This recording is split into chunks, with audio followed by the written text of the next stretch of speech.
বলিউডের super hero সিনেমার কথা উঠলেই প্রথমে যে নামটি মনে আসে সেটি হলো ক্রিশ। এই চরিত্রটি ভারতের সিনেমায় এক নতুন ধারা তৈরি করেছিল, আর সেই ধারার নতুন অধ্যায় হতে যাচ্ছে ক্রিশ 4।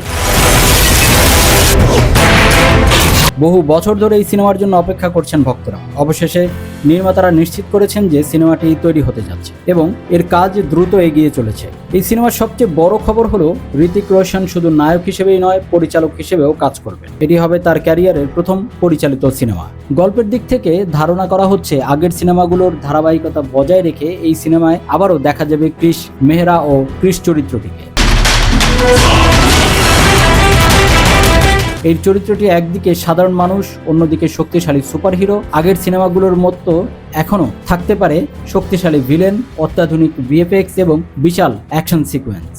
এবার কথা বলি কাস্ট অভিনেতাদের নিয়ে। এখন পর্যন্ত নিশ্চিতভাবে জানা গেছে ঋতিক রোশন প্রধান চরিত্রে অর্থাৎ ক্রিশ মেহরা, প্রিয়াঙ্কা চোপড়া আগের সিনেমার মতো আবারও তার চরিত্রে ফেরার সম্ভাবনা রয়েছে। এছাড়া বিভিন্ন রিপোর্টে আরও কয়েকজনের নাম আলোচনায় এসেছে, যেমন নোরা ফাতেহি, নাসিরুদ্দিন শাহ। যদিও পুরো কাস্ট এখনো আনুষ্ঠানিকভাবে ঘোষণা করা হয়নি, তাই নির্মাতারা অনেক তথ্য গোপন রেখেছেন যাতে সিনেমায় চমক নষ্ট না হয়।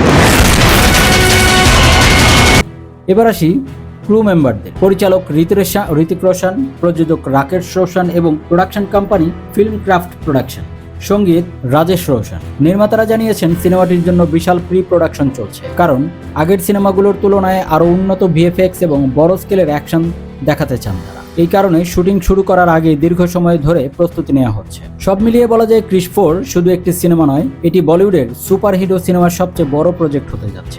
নতুন গল্প, নতুন ভিএফএক্স এবং ঋতিক রোশনের পরিচালনায় সব মিলিয়ে এই সিনেমার মুক্তির আগেই দর্শকদের মধ্যে তুমুল আগ্রহ তৈরি করেছে। এখন শুধু অপেক্ষা কবে বড় পর্দায় আবারও উঠতে দেখা যাবে ভারতের সবচেয়ে জনপ্রিয় সুপার হিরো ক্রিশকে।